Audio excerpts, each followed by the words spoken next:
Hey, what is up guys? Welcome back to the channel and welcome back to Gran Turismo 7. Now, first of all, before we do get into the video, I want to quickly apologise that this video and news is probably about a day late by the time you guys see it. That is unfortunately because I woke up on the Sunday morning and just felt incredibly under the weather. I'm a little bit better today, hence why I'm bringing you the video a little bit later than usual. Of course, usually I'm the first one to come along and get one of these videos out, give you my opinion on the new cars and such, so that's exactly what we're going to look at today, but again, apologies that it's just a little bit later than usual. So of course, yesterday morning, a little bit later, after all of the World Series stuff had calmed down, Kaz went ahead and posted on Twitter the silhouettes for the upcoming month of September 2025. And of course, as always with one of these videos, I'm going to take you through all 5 of the silhouettes and give you my opinion on what I believe them to exactly be. But before we do get into this video, I'm trying to get this channel to 70,000 subscribers,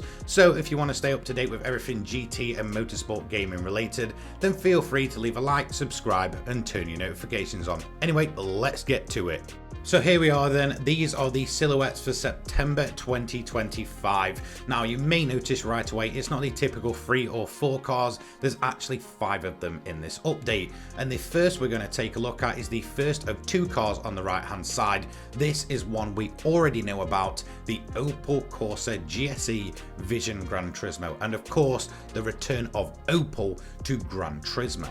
So here we are then. If you don't know about this car already, if you watched the Gran Turismo World Series Round 2 in Berlin, you would have seen this car off to the left hand side. Yes, it was very much on show for the entirety of that event. As for the finer details here, there was 2 variants, both the Vauxhall badge variant and the Opel variant. The only one that we are getting in Gran Turismo 7 is going to be Opel, so Vauxhall will not be returning, at least in this update. Now in terms of the car itself, it is based in some of the design features that are coming alongside the early 2027 next generation of the Vauxhall Corsa. So you might see some of these design elements on the real world car in the near future. It's also using a new platform, and it's the first time we've seen it, the STLA small platform. This will also be used by the likes of Peugeot once again in the near future. Now of course it is bringing back the GSE badge from cars of old, but it has changed slightly. This is basically going to be a performance badge for electric vehicles, which of course this thing is. Now as for the actual car itself, it's 4-wheel drive, 800 brake horsepower, and up to 60 time of 2 seconds, and a top speed of 199 miles per hour.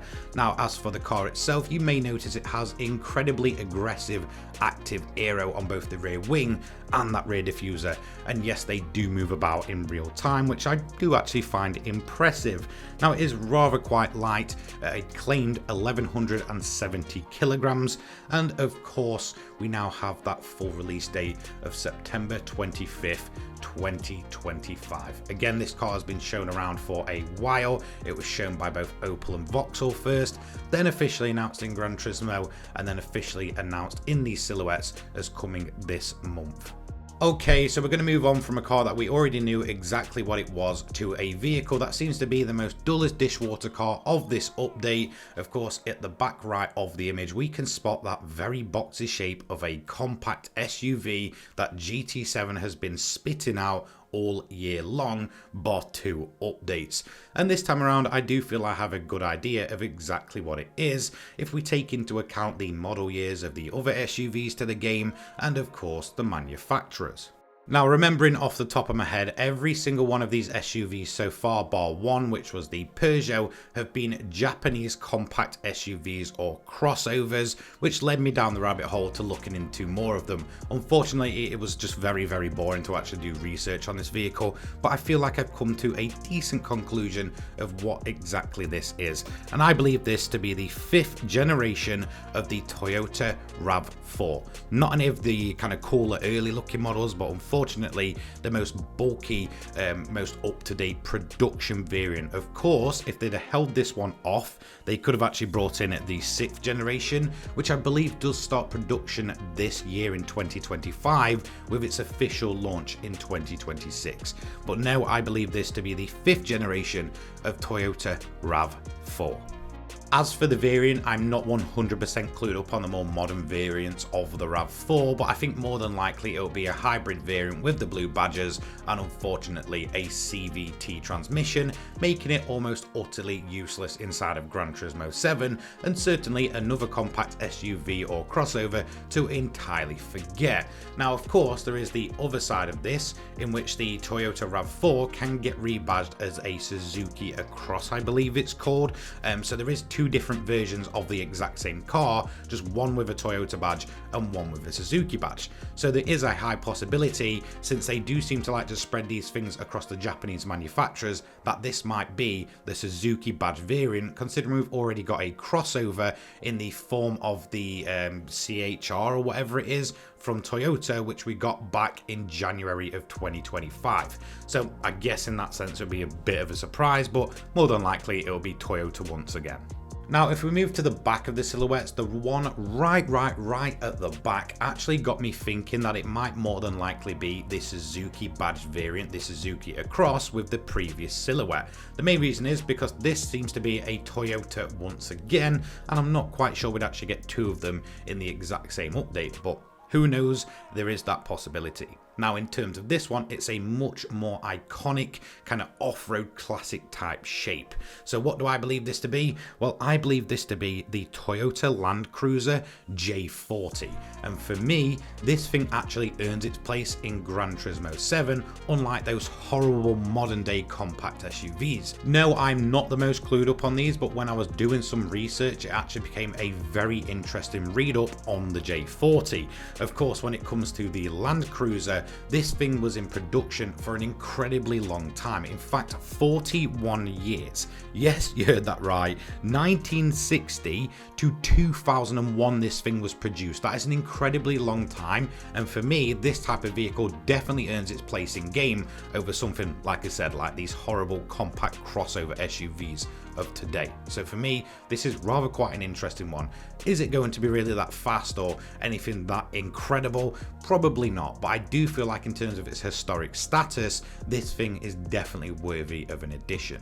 So as for the J40 Land Cruiser, unfortunately there seems to be like a million different specifications and model years, so it's really difficult to pinpoint exactly which one we're going to get, so I'm not going to comment too much on that, but I think more than likely it'll probably be an incredibly early one. I think more towards 1960 than it would be 2001. I think anywhere from kind of 1960 to the 80s would probably be more accurate as to the one that Polyphony have probably scanned.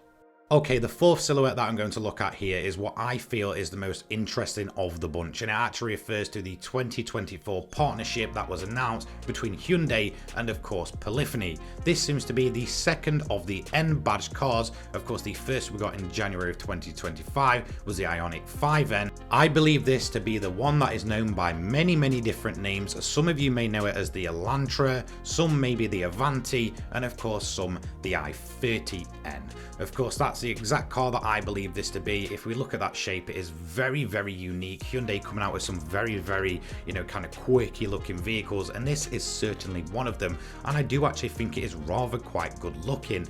Now, I don't know too much about these things. As much as I actually like the looks of them, I've never actually spent too much time researching them, but from what I can gather, it is a 200 brake horsepower plus front wheel drive compact car, and for me that is absolutely perfect to have a rival finally to the many more modern Honda Civic Type Rs, as well as things such as the Golf and the like. So I do believe this is going to be a very interesting addition, and from what I can gather from my comments over the kind of last year or so, a lot of people, once this kind of partnership between Hyundai and Polyphony was announced, wanted many more N badge vehicles, and well, here is the second one. I think it is more than likely, undoubtedly, that exact car.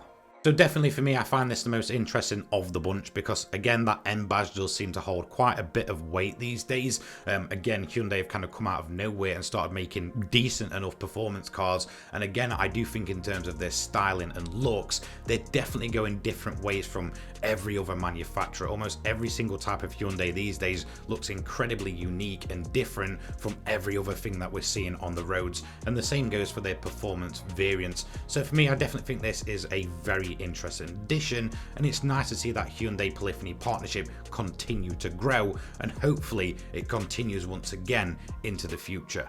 And then we have the fifth and final silhouette, definitely I would say the most difficult of the bunch to actually predict. However, the rear end of this one and that little kind of ducktail spoiler really gave it away. For me, this is definitely some type of variant of Mazda MX-5, Miata, Roadster, whatever you want to call it, and I believe that after doing some research, I figured out exactly which one it is. Of course, we know that Polyphony is partnered with Mazda Spirit Racing, and I believe this to be the Mazda Spirit Racing Roadster 12R. Of course, a very unique Japanese variant where only 200 of them have been made.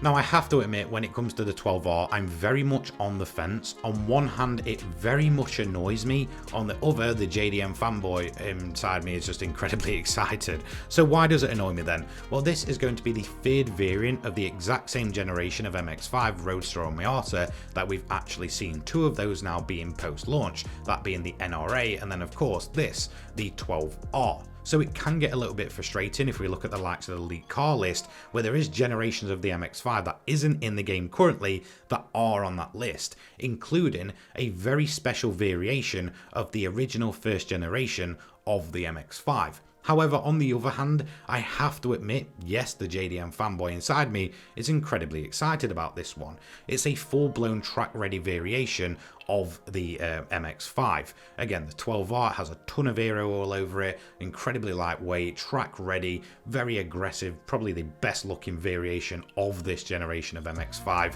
And of course, when it comes to those special versions of vehicles, it feels very Gran Turismo-esque, even playing the games of old. For me, seeing these weird and wacky variations of JDM cars we all know and love actually made them much more exciting, and overall it feels like a vehicle that you just wouldn't see in any other game.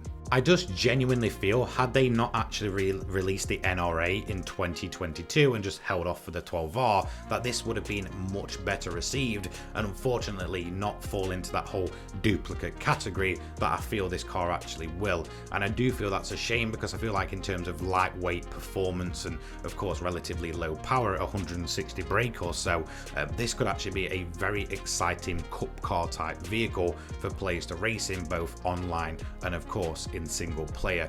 And unfortunately, again, I just have really mixed feelings about this one.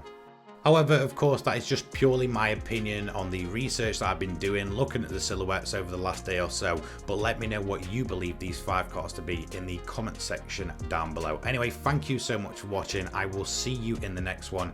Take care, guys. Peace.